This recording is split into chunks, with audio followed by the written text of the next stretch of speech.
Welcome back to StadiumRise. Right now, today, this summer, 9 English football stadiums are simultaneously under construction. Cranes rising above Premier League grounds, concrete being poured at clubs from the top flight to the lower leagues. Seats being ripped out, new ones going in, facades being rebuilt, stands being extended into corners they never previously reached. 9 stadiums, one summer. The biggest building boom in the history of English football.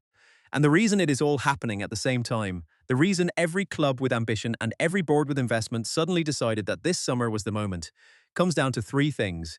Euro 2028, the Premier League's expanding global television revenues, and a generation of American-backed ownership groups who understand better than any previous owners in English football what a modern stadium does to a club's financial trajectory. Today, we go inside all 9.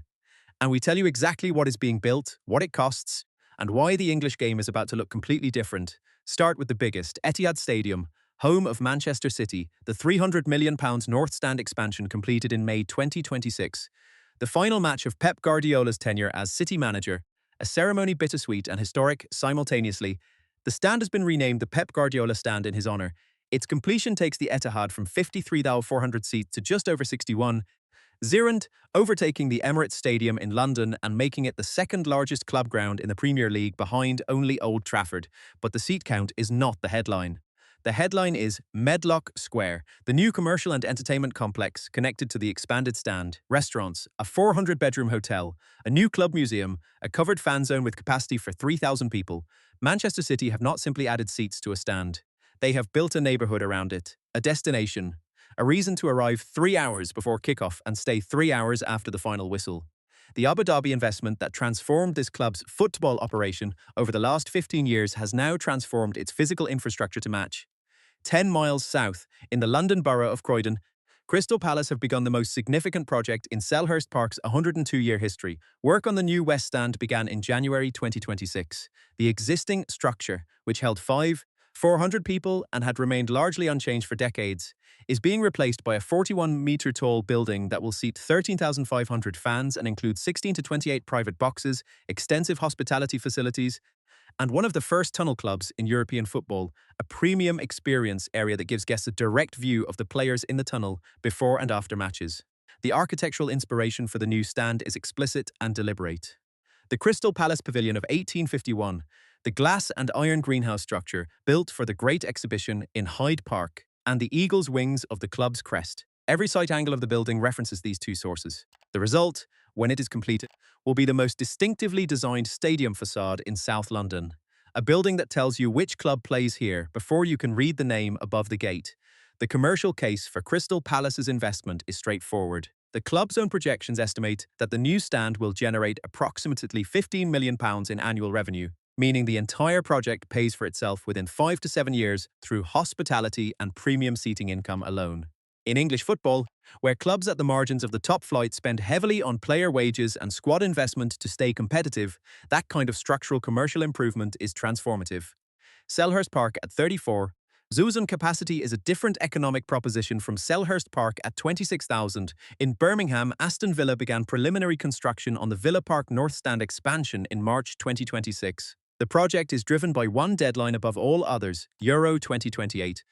Villa Park has been selected as one of the host venues for the European Championship that England and the United Kingdom will co-host in the summer of 2028. The existing North Stand holds 5,000 people. When the expansion is complete, expected before the start of the 2027-28 season, the stand will hold 12,000, taking Villa Park's overall capacity past 50,000 for the first time in the stadium's history. The North Stand will be closed for the entire 2026-27 season. Every home match this year is played with a reduced bowl.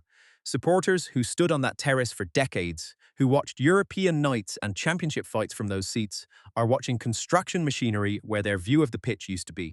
It is a sacrifice the club and the fan base have accepted because the alternative, arriving at Euro 2028 with ground too small for a major international tournament, was not acceptable. Villa Park was always going to be expanded before 2028. The question was never whether. Only when in Leeds, the scale of ambition exceeds anything the club has attempted in its 106-year history. Elland Road is being expanded from 37,645 to approximately 53,000 seats, a transformation that the club's American ownership group, the San Francisco 49ers investment arm, has been planning since they took control. Parag Marathi, Leeds United chairman who helped oversee the development of Levi's Stadium in Santa Clara, understands with first-hand experience what a modern stadium does to a club's commercial trajectory. The Levi's Stadium expansion generated hundreds of millions in additional revenue for the 49ers franchise. Marathi is applying the same philosophy at Elland Road. The project is not just a stadium expansion. It is a 40-acre urban regeneration of the area surrounding the ground. Up to 2,500 new homes, new workspaces, hotels, shops and cafes built around the expanded stadium. A new mass transit link connecting Elland Road to Leeds city centre is part of the package. The West Yorkshire Combined Authority has formally partnered with the club and the Lowy family group to deliver what has been called a multi-billion-pound transformation of the entire district. The stadium is the catalyst. The city changes around it. Expected capacity when complete, 53,000. Expected completion phased beginning with main construction from the 2026-27 season. Expected aesthetic. The club's own description is that the expanded Elland Road will closely resemble Anfield. Liverpool's stadium redevelopment is the benchmark. What Fenway Sports Group did to Anfield, adding 20,000 seats without losing the character of the ground, is what the 49ers are attempting at Elland Road. On the south coast, AFC Bournemouth's Vitality Stadium is undergoing a phased transformation that will take a ground currently the smallest in the Premier League and turn it into a 2,200-seater venue fit for the top flight's modern demands. The South Stand is being replaced and a new fan zone created. Main construction begins from the 2026 to 2027 season. For a club that spent most of its existence in the lower tiers of English football before Eddie Howe's remarkable rise, the ambition embedded in this construction project tells you everything about where the board believes this club is heading. Wrexham AFC, elevated from the National League to the Football League and then into League One under the ownership of Ryan Reynolds and Rob McElhenney, is expanding the racecourse ground. The oldest international football stadium in the world, Wales played their first international match here in 1877, is being rebuilt for the 21st century. The West Stand is being partially demolished and replaced by a new 9,750-seat structure that will rise 9 meters, 5 floors, including concourses, hospitality areas, player facilities, and a club museum. When complete, the racecourse grounds capacity increases from 8,000 to 17,750. Wrexham, 4 years ago, were a non-league club with a part-time squad and a ground in need of repair.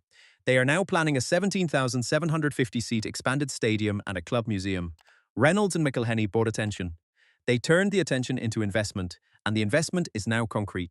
Luton Town's Power Court project, a completely new stadium on a new site in central Luton, is finally, after years of planning complications and river diversions and design rethinks, approaching the moment where spades go into the ground. The River Lee, which runs through the proposed site, has been substantially diverted, the primary logistical obstacle to the project that had blocked construction for years. A land dispute with a freight company has forced a redesign, potentially scaling back the original plans, but the club's chief executive, Gary Sweet, has confirmed the project continues. For a club relegated from the Premier League in consecutive seasons, dropping from the top flight in 2024 and from the Championship in 2025, Power Court represents the infrastructure investment that a return to the Premier League will require. Boston United's Jacobman's Community Stadium and Lincoln City's LNR Stadium, both in the English Football League's lower reaches, are building facilities that will serve their communities for generations. Both projects are smaller in scale, but no less significant to the towns and supporters they serve.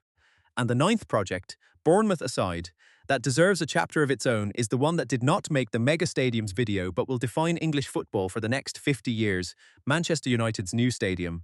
Not technically under construction yet. The earliest realistic window for breaking ground is after the 2026-27 season, but the project designed by Foster Plus Partners is confirmed, planned, and headed toward a capacity of 100,000. The largest stadium in the United Kingdom. The second largest in Europe, built on the site adjacent to Old Trafford, with the existing ground demolished once the new one is complete. Sir Jim Ratcliffe, who acquired a minority stake in United in 2024, has made the stadium the centrepiece of his infrastructure plan for the club.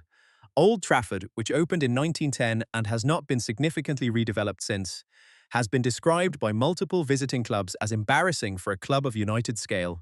The new stadium ends that conversation permanently, 9 English stadiums being built right now, a 10th confirmed and on its way. From Etihad's £300 million expansion to Wrexham's 750-seat rebuild to Villa Park's Euro 2028 preparation to Leeds United's 40-acre urban regeneration, from Crystal Palace's Tunnel Club to Bournemouth's first modern stadium to Luton's decade-long dream finally approaching reality, what drives all of this?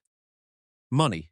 American ownership, and a deadline called Euro 2028, the Premier League's global television rights deal, worth approximately £6.7 billion for the 2025 to 29 cycle, has distributed more money to English football clubs than any previous arrangement. Clubs with Premier League status are receiving annual distributions that, a decade ago, would have funded a stadium expansion outright. That money is now going into bricks and steel and concrete because every board in English football understands the same thing. A club that outgrows its stadium loses the commercial advantage that a modern ground provides. Premium seating, hospitality, naming rights, matchday revenue, conference and event income. A stadium that was built for 30,000 in 1990 is leaving money on the table in 2026. The clubs that are building now are not spending their television money. They are investing it. Euro 2028 is the accelerant. The United Kingdom and Republic of Ireland co-host the European Championship in the summer of 2028. Wembley.